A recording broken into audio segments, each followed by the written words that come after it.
आम्ही सारे खवय्येमध्ये मी राणी गुणाची तुमचं स्वागत करते ठाण्यामध्ये। 1 मे हा दिवस आपण महाराष्ट्र दिन म्हणून साजरा करतो।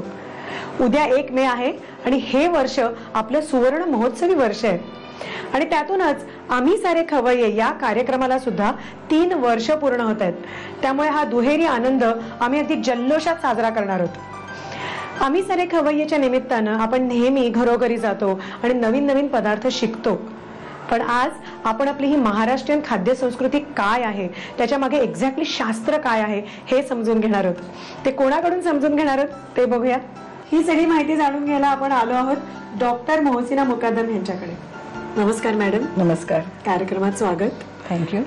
आपण खाद्य संस्कृतीबद्दल गप्पा मारणारच आहोत आपल्या महाराष्ट्राच्या, पण आधी तुम्हाला सगळ्यात आधी या महाराष्ट्र दिनाच्या हार्दिक शुभेच्छा माझ्याकडून, माझ्या सगळ्या प्रेक्षकांकडून, झी मराठीकडून। माझ्याकडूनही तुम्हाला सर्वांना हार्दिक शुभेच्छा। धन्यवाद। बरं, मुळात एक महत्त्वाचा असा प्रश्न आहे की डॉक्टर असून तुम्ही एवढं म्हणजे खाण्याशी एवढ्या संबंधित कशा काय?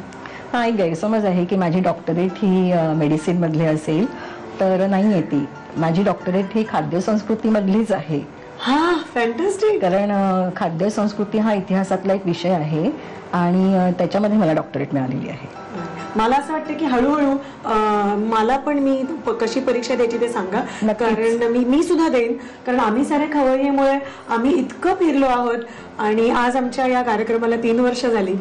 कॉंग्रॅच्युलेशन। Thank you so much. आणि या 3 वर्षामध्ये आम्ही असंख्य लोकांना भेटलो आणि प्रत्येक घरामध्ये मला असं जाणवलं की कितीही म्हणजे साम्य जरी असलं आपल्या मुख्य पदार्थांमध्ये, तरी सुद्धा प्रत्येकाची बनवण्याची पद्धत, मसाले, कधी कुठला पदार्थ वापरायचा, हे इतकं व्हेरिएशन मला प्रत्येक घरामध्ये बघायला मिळालं की मला असं वाटतं हळूहळू झी मराठीच्या कृपेने मला सुद्धा डॉक्टर राणी गुणाजी असं लावता येईल। आणि I would love to, definitely. नक्कीच। तर मला सांगा ना तुम्ही की आपली ही सगळी जी मराठी खाद्य संस्कृती आहे, महाराष्ट्रीयन खाद्य संस्कृती आहे, त्याचं जे ताट आहे मुळात आपल्या जेवणाचं ताट, तर त्याच्यामध्ये जे पदार्थ असतात, तर असं काय आहे की त्या ताटामध्ये हे पदार्थ असलेच पाहिजेत, किंवा कुठले पदार्थ कुठच्या दिशेला असले पाहिजेत, असे नियम आहेत, ते का आहेत? माझं प्रामाणिक असं मत आहे की महाराष्ट्रीयन थाळी जी आहे ना, ती एक परिपूर्ण थाळी आहे। कारण त्याच्यामध्ये सर्व रस किंवा चवी आहेत। तुम्ही खारट, तुरट, आंबट, तिखट, गोड सगळ्या चवी आहेत। आणि त्याचप्रमाणे आपल्या आयुर्वेदामध्ये वगैरे जे म्हटलेलं आहे की भक्ष्य, भोज्य, लेय, पेय, पिच्छील, म्हणजे काही पदार्थ ते सगळं डिटेल सांगा, कारण मला संस्कृत हे आता बरीच वर्ष झाली सोडून आणि प्रेक्षकांनाही कळायला पाहिजे। काही पदार्थ हे चावून खायचे आहेत, काही पदार्थ चोखून खायचे असतात, काही पदार्थ प्यायचे असतात, किंवा काही पदार्थ जे आहेत हे चाटून खायचे असतात। तर तेही पदार्थ आपल्या आहारामध्ये असले पाहिजेत आणि तेही आपल्या ताटामध्ये असतात। त्यामुळे एक सर्व म्हणजे आहारशास्त्राच्या दृष्टीने देखील परिपूर्ण अशी थाळी आहे, किंवा आधुनिक आहारशास्त्राच्या दृष्टीने देखील परिपूर्ण थाळी आहे। कारण याच्यामध्ये बघ ना, भात आहे म्हणजे कार्बोहायड्रेट्स आहेत, भातावरती वरण आहे, त्याच्यामध्ये प्रोटीन्स आहेत, तूप आहे, त्याच्यामध्ये फॅट आहे, आणखीन लिंबू आपण पिळतो त्याच्यावरती, तर त्याच्यामध्ये व्हिटॅमिन सी आहे। आणि इतर जे पदार्थ आहेत त्या पदार्थांमध्ये देखील वेगवेगळ्या प्रकारचे व्हिटॅमिन्स, मिनरल्स वगैरे हे सगळं असतं। त्यामुळे आहाराच्या दृष्टीने परिपूर्ण आहे, चवीच्या दृष्टीने परिपूर्ण आहे, आणि रंगसंगती देखील डोळ्यांना सुखावणारी असते। कारण केळीचं हिरवं पान, त्याच्यावरती पांढरा शुभ्र भात, त्याच्यावरती पिवळं, ज्याला आपल्या संत कवींनी कणकवर्णी वरण म्हटलेलं आहे, सोन्यासारखं दिसणारं तसं वरण, आणि बाकीच्या भाज्यांचे वेगवेगळे रंग, आणि हे सगळं ताट समोर आलं की ते बघूनच मन तृप्त होतं, बघूनच म्हणजे खायची इच्छा उत्पन्न होते हे मुळात। आणि मला असं वाटतं की आपले जे ज्या कोशिंबिरी आहेत म्हणा, किंवा ज्या आमटी म्हणा आपली, हे प्रत्येक ही जी पद्धत आहे, जसं त्यांनी सांगितलं की वर्ण तूप घेणं किंवा वर्ण लिंबू घेणं, या सगळ्यामुळे आपल्या ज्या विटॅमिन्स त्या जेवणातल्या आहेत त्या अजून ॲब्झॉर्ब शोषले जातात, म्हणजे ऑब्झॉर्ब होतात बॉडीमध्ये, त्याला मदत होते आणि त्या दृष्टीने कम्प्लीट असं हे ताट आहे. कम्प्लीट आहे. आणि पुन्हा ऋतुमानानुसार त्याच्यामध्ये बदलही होतो. म्हणजे कोणत्या ऋतूत कोणती भाजी सणवाराप्रमाणे असतं. आणि आपल्याकडे एक म्हणजे एक समज आहे ना की जुन्या काळी की ही भाजी वर्षातनं एकदा तरी खाल्लीच पाहिजे कारण ती पोटाला बरी वगैरे. तर ह्यामध्ये देखील एक शास्त्रीय दृष्टिकोन आहे. त्यामुळे शास्त्रीय दृष्टिकोन, एस्थेटिक सेन्स, चव, सगळ्याच दृष्टीने ही थाळी परिपूर्ण आहे असं म्हणायला हवं. आणि वाढायची देखील एक खूप सुरेख पद्धत आहे की आपल्या ताटामध्ये डावी बाजू आणि उजवी बाजू असते. तर डाव्या बाजूला आपल्याकडे मिठापासून सुरुवात, मग मीठ, लिंबाची फोड, मग कोशिंबिरी, लोणची, आणि उजव्या बाजूला वेगवेगळ्या प्रकारच्या भाज्या, ताटाच्या बाहेर काही गोड पदार्थ, ताटामध्ये पुन्हा मूद असते भाताची.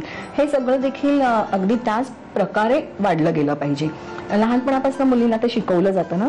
आणि ताट वाढताना जर त्याच्यामध्ये थोडी चूक झाली की आई म्हणते की सासरी माझा उद्धार करशील म्हणून. स्ट्रिक्ट असतं. काही काही घरांमध्ये तर इतकं म्हणजे कडक असतं की डाव्या साईडची चुकून जरी वाढलं गेलं तरी ते परत वाढायला होतं. आणि हे डावं उजवं म्हणजे आपल्या भाषेमध्ये देखील आलेलं. आपण म्हणतो ना की डावं उजवं कोणामध्ये करू नये. आणि डाव्या बाजूला जे पदार्थ आहेत हे थोडेसे अनकुक्ड ज्याला म्हणतात की ज्यांना अग्नीचा स्पर्श झालेला नाही आहे, तर ते पदार्थ असतात. म्हणजे कच्च्या कोशिंबिरी आहेत किंवा लोणचे आहेत, अगदी म्हणजे कधीतरी फोडणी दिलेले वगैरे असं हे असतं. आणि तुला आणखीन एक गंमत सांगते की आपल्याकडे असं म्हटलं जातं की हे अग्नीशिवाय जे पदार्थ बनवले जातात हे असे पदार्थ बनवण्याचं वरदान राजा नलाला मिळालेलं होतं सूर्याकडनं. तर ते पण एक आहे. म्हणजे की आपल्याकडे पदार्थांचा इतिहास आहे, त्याच्यामागे शास्त्र आहे. हे सगळं लक्षात घेऊन जर पाहिलं तर मला वाटतं की आपली थाळी परिपूर्ण आहे. डाव्या बाजूला जे पदार्थ आहेत हे तोंडी लावण्याचे देखील आपण म्हणतो की मधनं चाखायचे. आणि उजव्या बाजूचे जे पदार्थ आहे ज्याच्यामध्ये भाज्या, मग त्याच्यामध्ये एक फळभाजी असली पाहिजे, पालेभाजी असली पाहिजे, कडधान्य असलं पाहिजे, पुन्हा इथे आरोग्याचा दृष्टिकोन आहे. त्यामुळे अशा पद्धतीची ही थाळी जी आहे ती परिपूर्णच म्हटली पाहिजे. आणि आजही आपण जेव्हा म्हणतो ना की डाएट वगैरे करण्यापेक्षा जर आपण आपले रोजचे पदार्थ व्यवस्थितपणे प्रमाणात खाल्ले तर वेगळा डाएट करायची गरजच लागणार नाही. मला वाटतं हा एक महत्वाचा मुद्दा सांगितलेला आहे मॅडमनी की खरंच आजकाल डाएटिंगचं इतकं जास्ती फॅड फोफावत चाललेलं आहे आणि त्याच्यामुळे मला वाटतं फायदा होण्याच्या ऐवजी खूपदा आपल्याला नुकसान होतं.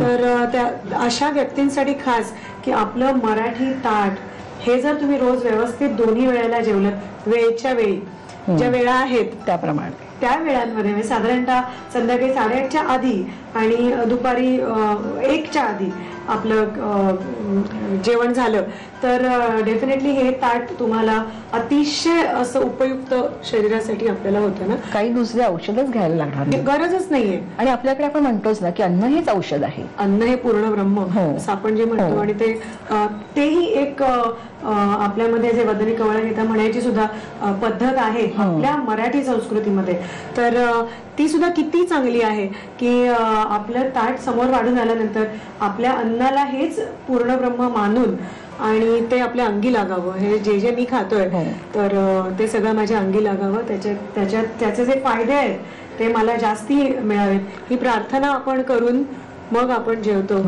असंही आपण म्हणतो ना की जेवायला बसताना मन शांत असलं पाहिजे, वादाचे विषय काढायचे नाही, उदबत्ती लावतो, रांगोळी काढतो. ह्या सगळ्या गोष्टींच्या मागे काही ना काही शास्त्रीय कारण आहे की उगाच. आणि आता सध्या काय झालेलं आहे की आपण असं म्हणतो की हे सगळे जुने विचार आहेत, पण हे सगळे जुने विचार नाहीये. त्याच्या मागची जर आपण कारण जाणून घेतले तर मला वाटतं हे पुन्हा आपण स्वीकारायला काहीच हरकत नाहीये.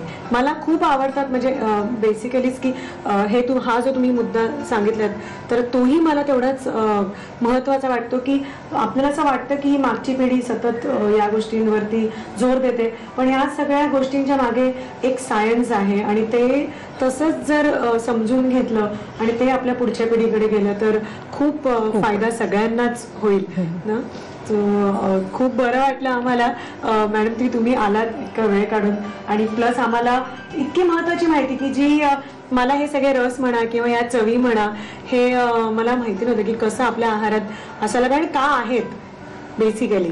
तर ती इतकी सगळी तुम्ही छान. एक शेवटचा मुद्दा मला सांगावासा वाटतो आहे आणि तो महाराष्ट्र दिनाच्या निमित्ताने सांगावासाच वाटतो आहे तो म्हणजे की जेवढ्या बाकीच्या प्रांतातले पदार्थ जगभर लोकप्रिय झालेत किंवा भारतभर लोकप्रिय झालेत त्या मानाने आपले महाराष्ट्रीयन पदार्थ झालेले नाहीत. आणि मला वाटतं की आता काळाची गरज अशी आहे की आपण आपल्या पदार्थांचं प्रमोशन केलं पाहिजे. येस. किंचित आक्रमकतेने. इथे आक्रमकता मला सकारात्मक रूपाने सांगायची आहे की बाया सरसावून लगेच काही जायचं नाहीये, पण मला असं वाटतं की आपले पदार्थ न्यूट्रिशनच्या दृष्टीने किती चांगले आहेत, चवीच्या दृष्टीने किती चांगले आहेत, हे जर कमी तेलाचे, उकडलेले, वाफवलेले, हे जर आपण नाही सांगितलं तर लोकांना कळणार कसे. त्यामुळे आपण सांगितले पाहिजे आणि आपल्या पदार्थांची चव इतरांना लावली पाहिजे. मला वाटतं प्रत्येकाने महाराष्ट्र दिनाच्या निमित्ताने हा संकल्प केला पाहिजे. आणि आम्ही केलाच, म्हणजे आम्ही वर्षानुवर्ष हा संकल्प पाळतोच आहोत. आणि म्हणूनच आज झी मराठी मला असं वाटतं की हे सगळे उपक्रम राबवण्यामध्ये कायमच अग्रेसर असते. त्यामुळे तुम्ही सांगितलेली सूचना आम्ही आधीच अंमलात आणलेली आहे आणि त्याच्यावरती टॉप ऑफ इट आम्ही तुम्हाला बोलवलेलं आहे. थँक्यू. त्यामुळे हा कार्यक्रम काय म्हणतात चार चांद लग गए असं म्हटलं तरी हरकत नाही. तर सो थँक्यू व्हेरी मच. तुम्ही आलात इथे आणि इतकी उपयुक्त माहिती आम्हाला दिलीत. आमच्या प्रेक्षकांना खूप याची मदत होईल. तर चॅनलकडनं, प्रेक्षकांकडनं, सगळ्यांकडनं मी तुमचे परत एकदा आभार मानते.